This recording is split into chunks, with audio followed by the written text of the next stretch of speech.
name is Ashley Brooks. And I'm Ty Gowan. And you are listening to Unclouded Eye, your source for the weekly astrological forecast and some cosmic chit-chat. And we got great cosmic chit-chat coming up today because part of it comes from outer space. Yeah? Yeah, but I'm not going to tell you more yet because we need to talk about the forecast first. How am I supposed to focus on anything but that? Well, speaking of focus, I want to bring up what I just found upstairs when we took a break. So it takes a while to set up this rig we got going on here. Yep. And you were kind enough to bring over some vegan comfort food. Yeah, from the totally awesome vegan food truck. If you're ever in Portland, Maine, you should look them up. It's the best. It's delicious. It's the purple truck, guys. Find them. It's worth the stop. Yes. So I didn't realize that in addition to the delicious crispy chicken sandwich that you brought over, you also brought over some tater tots. Yes. And we sent Scout, my dog, upstairs to not knock over any wires down here. And so I just went upstairs. We've been down here for about an hour at that point, and he's like vibrating on the couch. Like I was like, oh my gosh, he needs to use the bathroom, and I'm neglecting my poor boy. He doesn't want me to touch him. He keeps like looking in the kitchen. It's like he's so tense. I'm like, oh my God, are you sick? Like I'm trying to figure out literally like what's happening just a few moments ago. And I realized that because I smelled it, I realized that there were tater tots in the bag that you brought. And French fries are my good boy's favorite thing in the world. Like he can sense me coming into the house with French fries.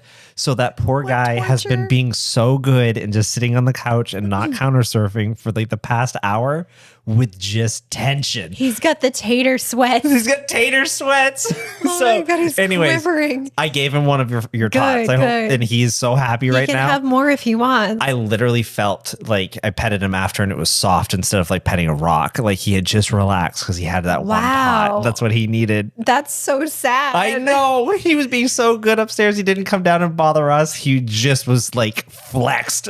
I mean, I get it. You know, I was smelling the tater tots too. I was like really excited for that segment to be done so I could go eat them. I got my own tater sweats. Yeah, it's a real thing. But anyways, that just I digress. But I just wanted to share with you the story of my good boy. Yeah, he's so good. So you've had Scout for what, like 8 years? He's 8 now. Oh my gosh. Yeah, we got him from a wonderful organization called the Pixel Fund.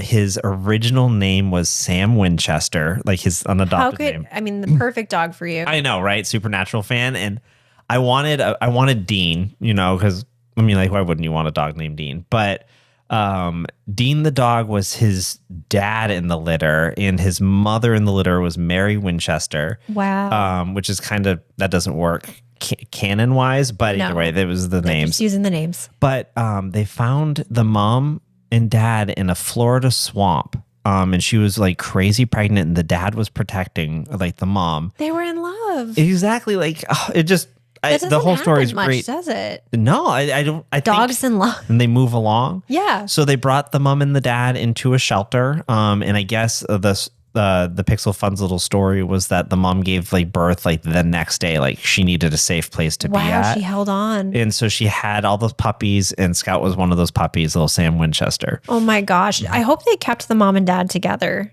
I think they all got, the mom and dad, I think, got adopted together. Good. And then all the puppies are adopted by Maine people. So his whole family is here. And you just reminded me that I need to follow up on an email because I think I found his mom in Portland. You should set up a play date. I think so too. Yeah. Wow, that's so cool.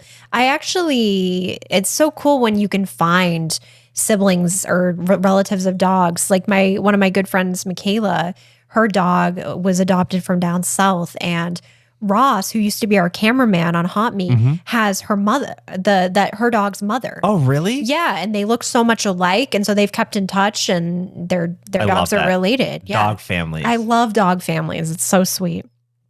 All right, so are you ready to talk about? We're going to do a spotlight on Libras today because we are going into their season at the end of the week. So we're going to kind of.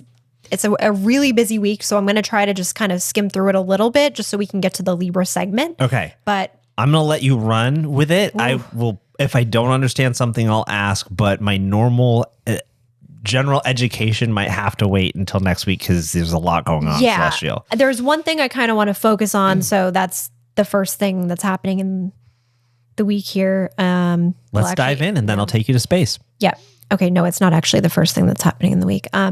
Okay. So Monday the 16th, we have Venus opposing Chiron. There could be some painful relationship stuff coming up on Monday. There could be some feelings of insecurity in relationships or possibly some arguments coming up. You know, we want things to be smooth and harmonious because Venus seeks that out.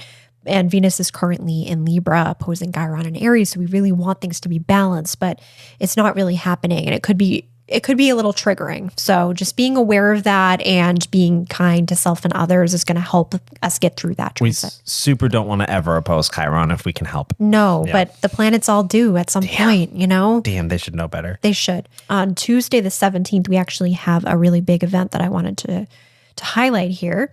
So the 17th at 10:34 p.m. Eastern time, we have a full moon in Pisces. It's actually a super moon and it's a partial lunar eclipse. So cool. This is all happening on Tuesday, the 17th.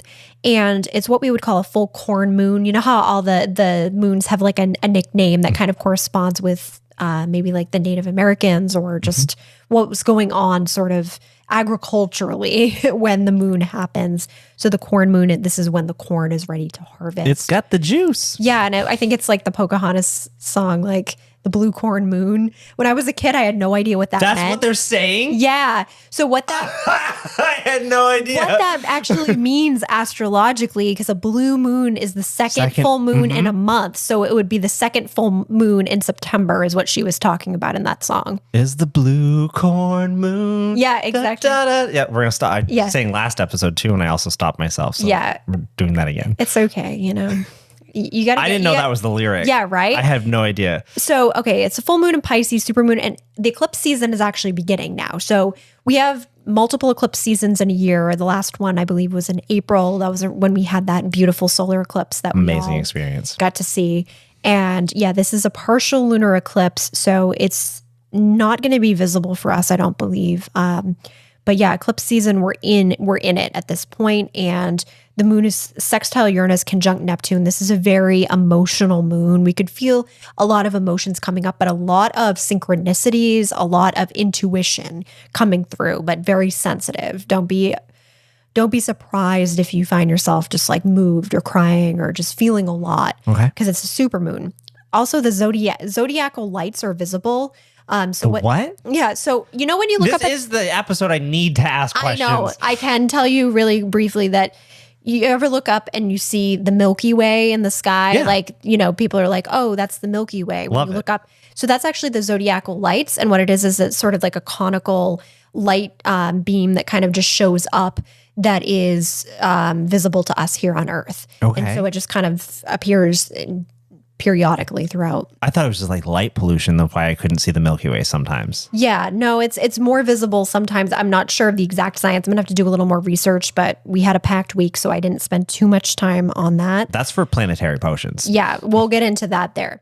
Wednesday the 18th, we have Mercury opposing Saturn, and we'll feel that all day. That could make us very stubborn, very set in our ways. We could feel really fixated on doing something one particular way. And I invite you on Wednesday to take a step back if you can and listen to input from other people and maybe try an alternate way if something's not working out. Great advice. Yeah. So especially if you're at work, you know, like if you're listening to this on your work break or whatever, just take a breath. Yeah, exactly. Thursday the 19th, the sun is trining Uranus, which could help us to adventure. That's a good day for adventures, doing new things, and maybe being a little bit more rebellious, standing up for yourself and for other people. Friday the 20th, the sun is opposing Neptune. There could be some confusion, some escapism, wanting to just kind of, I don't know, slack off at work and go do something fun. Thursday and Friday is adventure territory for sure. Gonna love it. It's going to be too hard to like just sit there and, you know, at a computer or something. Yeah. So heads up, it's a great day to play hooky from work. Yep. Saturday the 21st, Mercury is squaring Jupiter. Very excitable. A lot of stimulation coming in mentally. Like you might be a little scatterbrained all over the place. Again, maybe good for adventuring, good for being out there in the world, getting inspired. Would that mean a lot of conversations or big conversations? Because Both. Okay, cool. Yeah, big conversations, people that can't stop talking, chatter, a lot of chatter. Okay, Yeah. cool. And then Sunday the 22nd, the sun is trining Pluto, Venus is squaring Pluto, Venus enters Scorpio, and we have the autumnal equinox and Libra season begins. So let me just go through that really quickly, and then we'll get into Libra.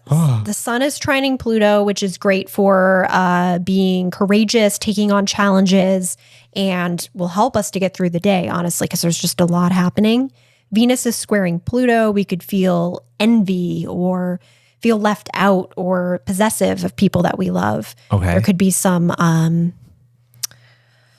don't know, jealousy issues coming up. Venus is moving into Scorpio on Sunday the 22nd, and this is a really sensual place for Venus, really good for intimate connections, one-on-one, getting to know somebody on a deep and profound level. It's very much about like diving deep with the people you love. Okay. So also really good for like fully immersing yourself in a creative project, like whereas Venus has been in Libra, it's a little more like, okay, I'm going to make this pretty and then move on to the next thing. This is like, let me just immerse myself in this world. How will you have enough time on Sunday to do all of these things? Well, Venus is going to be in Scorpio for like a month. So we've got some great. time to work with that. That's great. Yep. And then Libra season begins on that day. And we have the autumnal equinox, or Mabon is the pagan holiday associated with it. And down south in the southern hemisphere, they are moving into their spring. So it's their vernal equinox. So let's talk a little bit about Libra season. Hit me. Libras in general. What's these Libras up to? Yeah, so Libra season lasts from September 22nd to October 22nd this year. Sometimes it's slightly off by a day or so based on just the Leap year this year? equinoxes, leap year, precession of the equinoxes, all that good stuff. So Libra is an air sign. Their element is air. So they are going to be sociable and charming, and air signs in general just love people. They love to interact with people. They tend to be more extroverted or at least curious about people, even if they are introverts. Their modality is cardinal, like Aries. They are initiators, but they are social initiators. They love to meet new people. They love to make people feel comfortable. They tend to be very charitable and helpful of other people.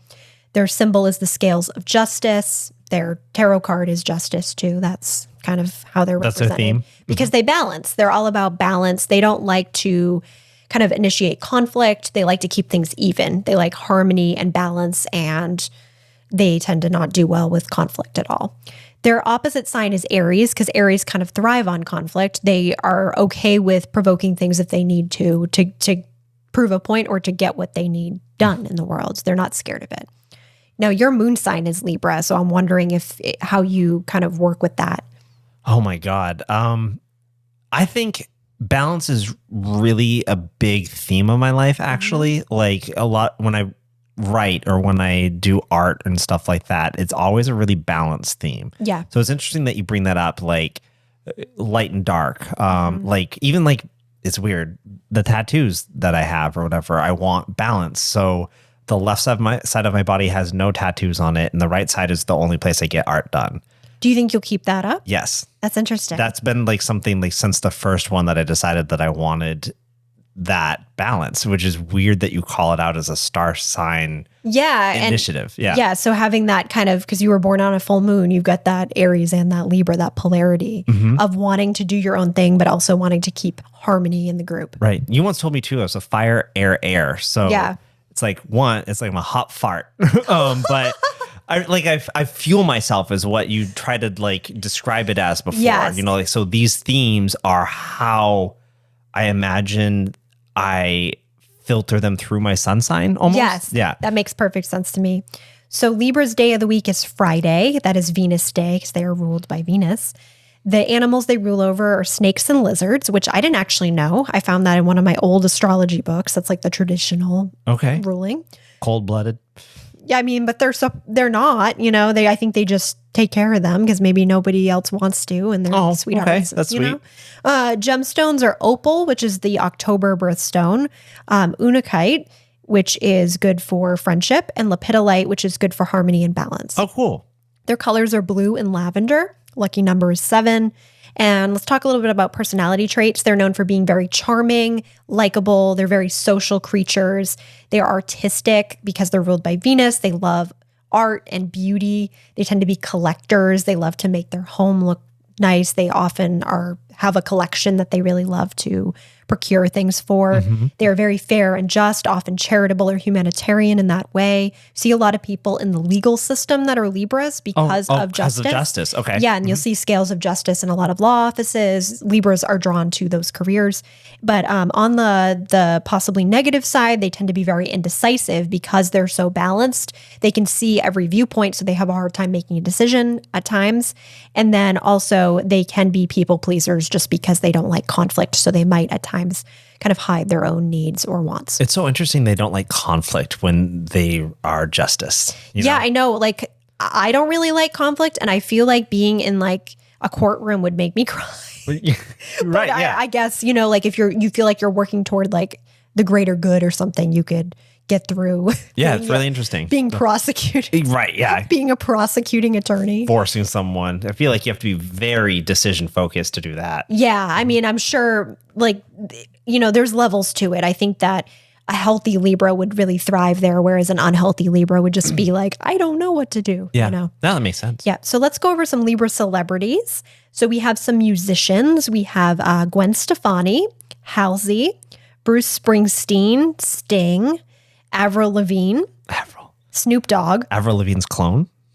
What? No, we'll do that on a different episode. Okay. Oh, I think I remember hearing that. There's like a weird conspiracy about. Okay. Yeah. We'll just keep going. Okay. Snoop Dogg, Chuck Berry, Donald Glover, who could also be under actors. He's both, and Doja Cat. So we have a lot of like very fashionable people that are maybe like trendsetters, I kind of would say. And like a lot of well-liked celebrities on this list. Like, for instance, a lot of people love Bruce Springsteen, Snoop Dogg. Snoop just killing the Olympics this summer. Loved it. Yeah. Absolutely doing the Lord's work on the Olympics. It was so fun. Gosh, him and Martha Stewart's friendship just goals. Gives me life. I know, right? Okay, some actors. We have Kate Winslet. We've got Will Smith. Bela Lugosi, one of the early like horror actors. Jenna Ortega, one of modern horror actress. Jean-Claude Van Damme. Okay. We've got Gwyneth Paltrow, Catherine Zeta-Jones, and Susan Sarandon. So it's kind of all over the place. All over the place. Libras, just in general, they are, there's many different types of Libras, but they all are pretty likable people. Like that's, and I'm not going to say that every single Libra like out there is liked by everybody, obviously, but that matters to them. We'll put it that way. Being liked matters. And then some historical figures / other that didn't quite fit into those categories. We have Jimmy Carter, our former president, Oscar Wilde, whose book, The Portrait of Dorian Gray, is like the most Libra thing that I could come up with. I almost had them for this episode. I was almost going to do Oscar Wilde, and I pulled it back at the last second because I found this. Wow. Yeah. All right, we'll have to do that next year once I forget. Yeah, it's perfect. I love that. Mahatma Gandhi, who was all about, peace and all that stuff. All that stuff. All that Gandhi stuff. Yeah. There's the quote for another shirt your mom can make. Oh, geez. All that Gandhi stuff. Oh my gosh. My brain just blanked personally. Eisenhower and Confucius. So we've got some, leaders, and then we've got Oscar Wilde somehow ended up on that list with them. He's wonderful. He's wonderful. I love him. But yeah, perfect Libra example. So yeah, those are our lovely Libra people, and a lot of like fashion icons, style icons. A lot of designers are Libras, like fashion designers as well. That's awesome. Thanks, Ash. You're welcome. And congratulations, Libras. It's your season. Yeah, it's your season. So celebrate and make a choice. Celebrate and make a choice. Ash, love you. Take that step. Yeah. Well, ready to jump into a little space age adventure going on here today? Absolutely. So the topic that I've chosen today is one that I've been obsessed about since I was little.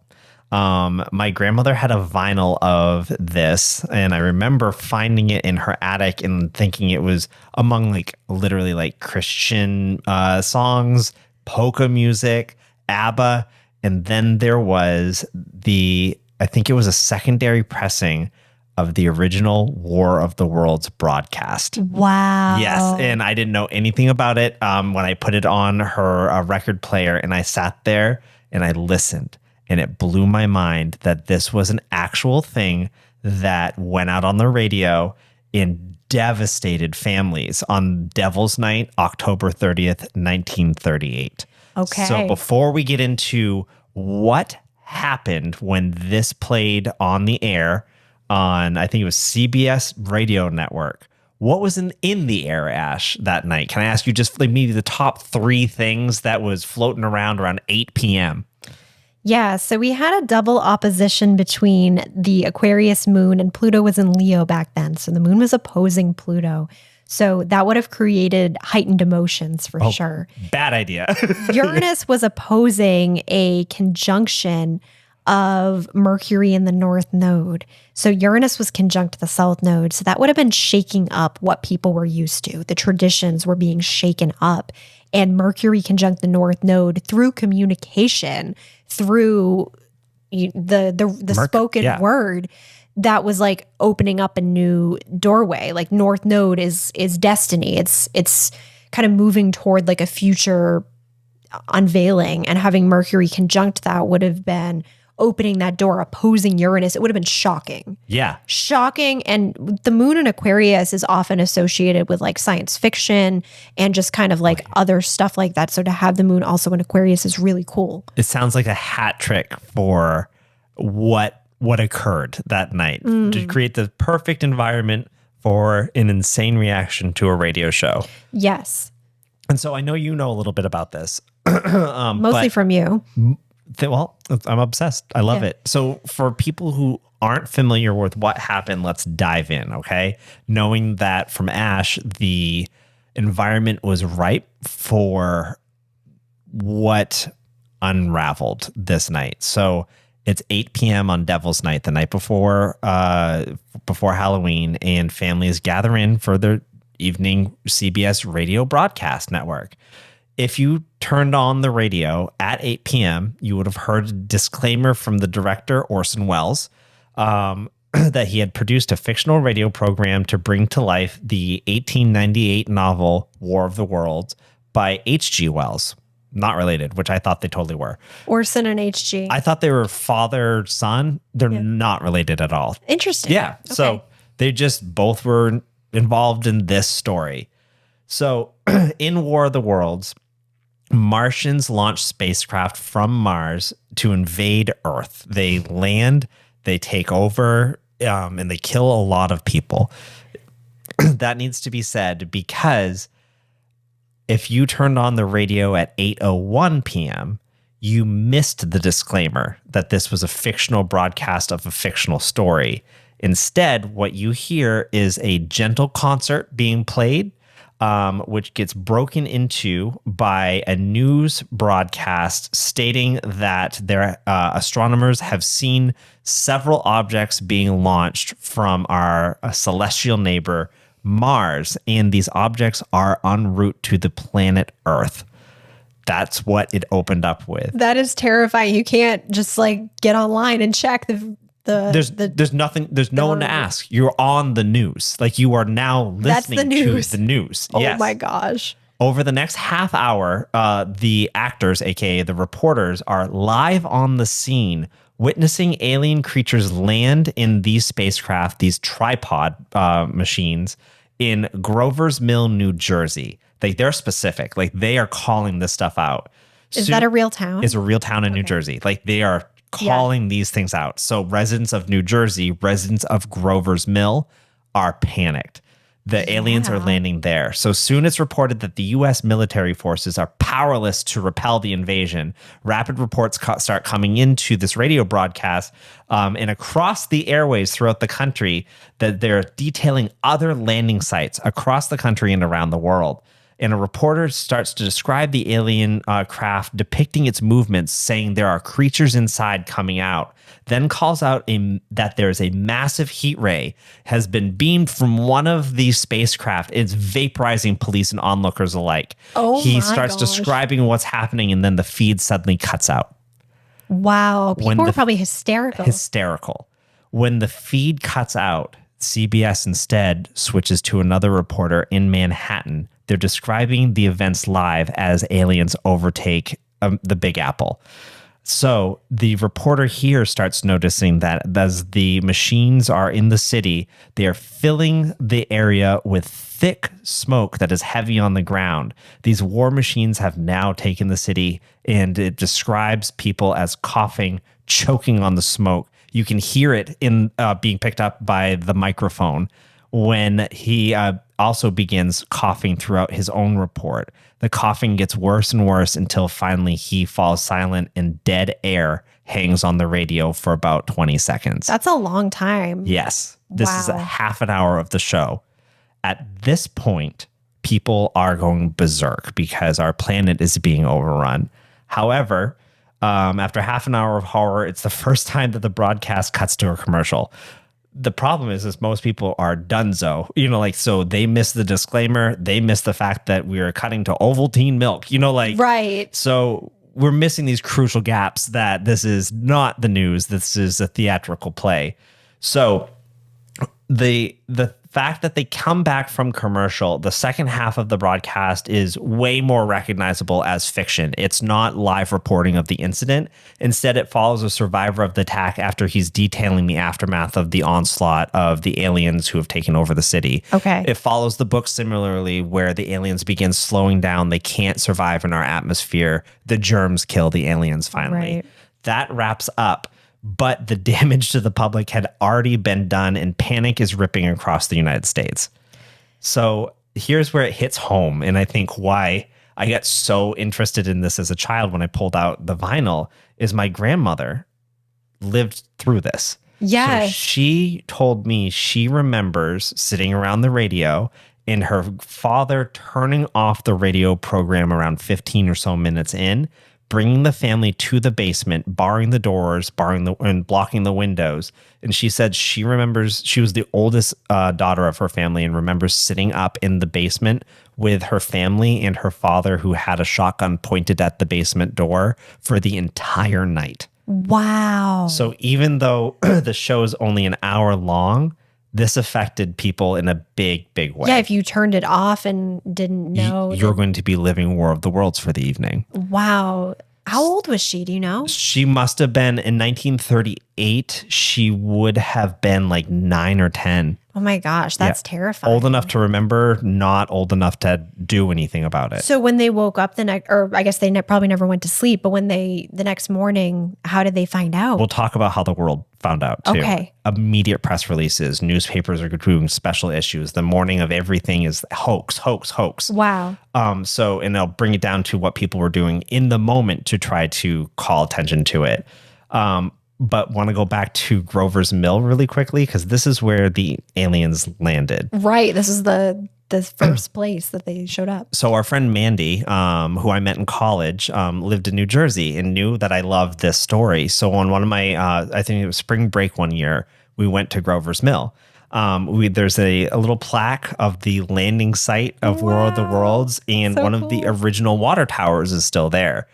The water tower looks like the tripods that are described during War of the Worlds. Oh, geez. So, I mean, I couldn't see it with my own eyes, but way up at the top, they left the water tower there. It's still covered with bullet holes and shotgun gouges because people were shooting the alien spacecraft. That's wild. Exactly. Just panicked, right? Yeah. So apparently the broadcast station received a call at 8:32 p.m. During to the cut commercial the broadcast immediately, stop it, shut it down. But it was already too late. Like, the damage had been done. Also, even though the performance had caused a panic, the CBS execs wanted their show to continue. So they barred the doors to prevent police from entering and stopping the show before the voice actors moved on to the second portion and completed the event for the evening. A lighted sign goes out on the New York Times building in New York City, illuminated, saying, "Orson Welles causes panic." Like, this is what's happening right yes. now. A producer to the show is quoted as saying that the hours following the broadcast were an absolute nightmare. He received a call from a mayor in the Midwest saying that there were mobs in the streets. Reporters flooded in to ask if the producer had a comment about the fatal stampede that had occurred in New Jersey or the number of traffic deaths, and wondering if he had known of any suicides that had been reported yet. So people actually died. Unconfirmed. Okay. So, like, again, this was sensational off the bat. Right. And so people were adding to that. I couldn't find confirmed deaths, but I could find confirmed panic. Okay. Yeah. So the days that followed to mitigate all of this, newspapers run events, and the world has never seen a live event do something like this before. It was the first of its kind. It's like viral program. You're exactly right. Yeah. However, it was interpreted exactly the opposite way, right? Orson Welles, the producer of the show, states, "If I had planned to wreck my career, I couldn't have done better." Wow. Yeah. So that is the War of the Worlds broadcast for you. And I know that was a lot, but we still got a natal chart to go. No, that's wild. Ready to see how this jumps into the broadcast? Yes. So let's do September 21st, 1866, Bromley, UK. Alrighty. So we have a Virgo sun with a moon in Aquarius. Remember what I said about moon in Aquarius? That's kind of like the science fiction placement. Here we go. That would give somebody an interest in things that are a little bit beyond this world. People with Aquarius moons tend to be very imaginative, but like in a sense of more of like the science fiction than like a soft fantasy, if that makes sense. Yeah, more absolutely. like needing like a little bit of a scientific kind of backing to it. And we don't know their rising because we don't know what time they were born. But there is a T-square in this person's chart between the moon, Venus, and Pluto, with the moon being the kind of apex point that the triangle is pointing to. So the moon in Aquarius is squaring up to Venus in Scorpio and squaring up to Pluto in Taurus, with that opposition between Venus and Pluto, which would make this person, I don't know if they would have done well with relationships in their life. Oh, sorry. I can't wait to share. Okay. I'm so sorry. I try to not give up too the ghost too much, but that was okay. Wait. I'm trying to be diplomatic because this would really make it difficult to have smooth relationships. You would just be set up like, because the moon rules over our emotional life. Venus is love. And when Venus is opposing Pluto, there's a lot of like control issues there. Squaring down to the moon, it would just be really hard. You wouldn't trust anyone. You would feel like there's just maybe a lot of like heartache going on there, unfortunately. Let's see. They have a positively aspected Jupiter that's contacting their sun and Mercury. They have their sun and Mercury up in Virgo, and that is trining down to Jupiter. So this is going to give them a really great mind with a lot of inventive thinking, and it would it would help them to succeed in the world. Like their mind would be what would like, I mean, obviously our minds guide us all in the world, but in terms of like the ideas that they were coming up with, it would have been very expansive and almost like a bottomless well. Like they have a lot of ideas. We'll get into it, but this person, I'm just going to call it out real quick. Their ideas are still affecting us now. Okay. Mm-hmm. Yeah. It seems like that was like one of the best things about them. Like if that makes sense. Like, and I'm not saying like they're bad or anything, but that was like their biggest gift.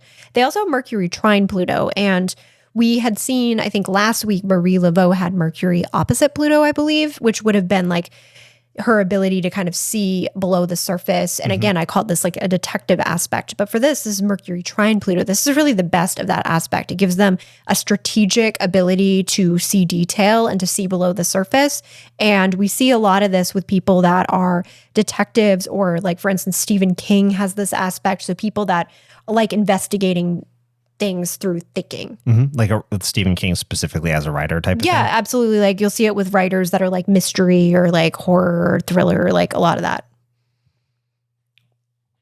That's what I have for you. I don't even know where to start. This is so cool. This is so cool for me. This is like knowing Ty, this is one of your favorite like things. So the fact that we're talking about War of the Worlds is my favorite episode. I'm just calling it out there. I can't wait to go into the life of H.G. Wells famed sci-fi writer. I wondered if it was just looking at these like writerly aspects. Literally, if our positions were switched, I would have done the same thing because that was so on the point in ways that you don't even know yet. Okay, yeah, I don't know anything about his life, honestly. I really didn't either because I came into this thinking that Orson Welles and H.G. Wells were related, and they're not. They just are related through this radio program. He's his dad. Yeah, nope. So Herbert George Wells grew up near poverty and fought for his education, which was supplemented simply by his overwhelming joy of reading from a young age.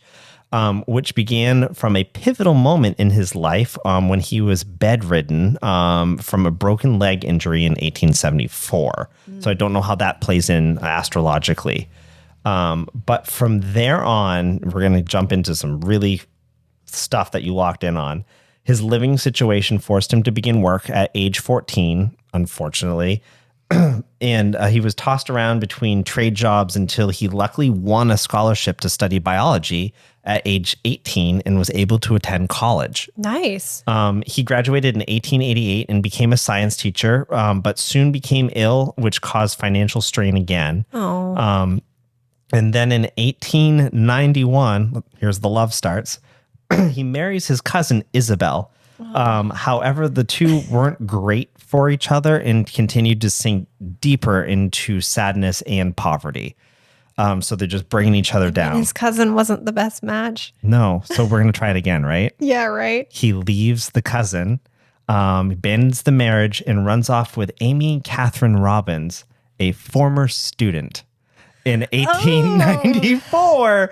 Yeah. Yikes. Just making all the wrong love choices. Okay, yeah, that T-square is really affecting the love life. Yes, it is. Yikes. So nasty romance choices aside, let's get into some of the most influential science fiction writers in history. H.G. Wells writes his first book ever in 1893, and it turns out to be a biology textbook. Okay. Because that's what he needed to do at the time. Yeah, I mean, that Moon in Aquarius would make him interested in science for sure. Not his favorite thing to write about, though. So he quickly pivots from that and decides that he wants to do science fiction and comes out with his first novel in 1895, and it's an immediate hit. Have you ever read The Time Machine? I have a copy, yes. It's great, right? I love it. It's one of my favorites. This is, again, with him coming up with ideas in the 1800s into concepts that we're still working through today. Obviously not time travel through machinery, right? Right. But some of the things that I'm going to list off through here affected the world wars and like nuclear energy. Like these concepts were dabbled out in the 1800s from his brain. So we'll get into that. But the other books that he released that had a huge pop culture influence include The Island of Dr. Moreau, which is incredible if you haven't read it. I love that. The Invisible Man, which was one of my favorite Halloween costumes I ever went as a kid. Wow. You had like the bandaged face and I had glasses. the bandaged face, sunglasses, because we live in Maine, so you have to dress for winter. Yeah, that's a perfect costume. So I remember I was in like my dad's old trench coat. Everything was buttoned up. I had gloves and bandages and a hat, and I was the warmest I'd ever been. Did the other kids know what you were? Everyone thought I was a mummy. I know. So it's the worst. But anyways, it's 1898, and that's when War of the Worlds comes out. Yeah. So what I didn't know, and that takes us beyond sci-fi, is that H.G. Wells was primarily concerned with the betterment of humankind and society. His sci-fi stories are often hinted at the weaponization of aircraft as a possible future outcome that we should be aware of. In the 1890s. Yes, we don't have aircraft. Wow. So like, right, he's worried that airplanes will be invented and we will learn to weaponize them. Yeah. Done and done. He predicts space travel, obviously. He describes armored tanks. He alludes to satellite broadcasts in the future, spreading information around the planet from space stations. Wow. And he also, like I just mentioned, he describes weapons that resemble nuclear power, like not a direct connection, but runs on limitless energy that's dangerous type of thing. Okay. And so with this, his writing started to turn more and more towards the human experience and less of sci-fi in the early 1900s. And unfortunately, it was World War one that really is attributed to disillusioning him from his craft. He struggled with digesting society's ability to value life after seeing what happened in World War I. And then because of that, World War II completely breaks him. Like, he's just devastated.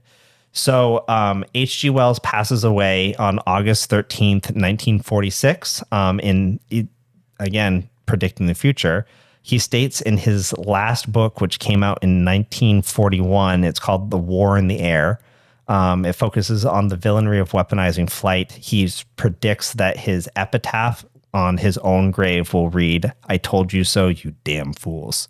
Wow. Right? So we got H.G. Wells living a life of many identities here. He's a futurist, a womanizer, a socialist, an atheist, but what we know him best for is his contributions to our world as an author, allowing us to open our minds to the future. Yes. Oh my gosh.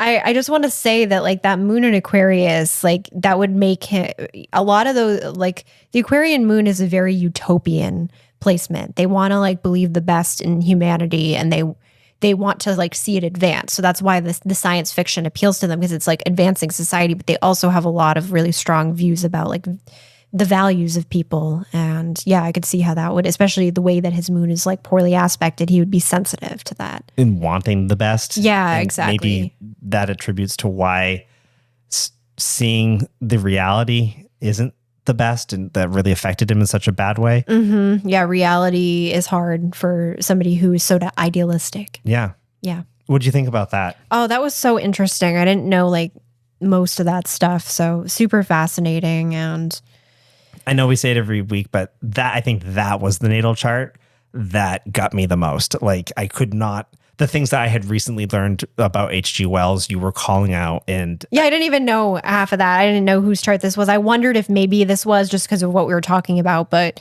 I didn't know anything about his personal life. that, and straight up the Devil's Night reading of, like, the perfect storm to broadcast that. Yeah. Ash, you did amazing this week. Thank you. So did you. I love that story. That was great. Thank you. So if you want more Unclouded Eye, you can find us on Patreon. And I have a podcast over there called Planetary Potion, where I go deep into the astrology for every day.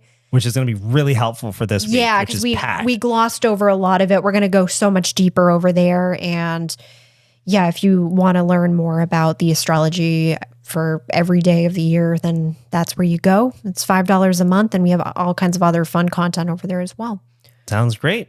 Well, until next time, Ash, we'll see you next week. All right. Have a great week, everybody. Happy Libra season. Unclouded Eye stars Ashley Brooks and Ty Gowan.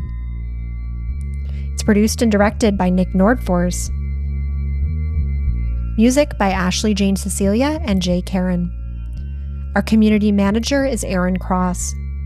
Art by Dawn Aquarius. Unclouded Eye is presented by Haunt Me Official at YouTube.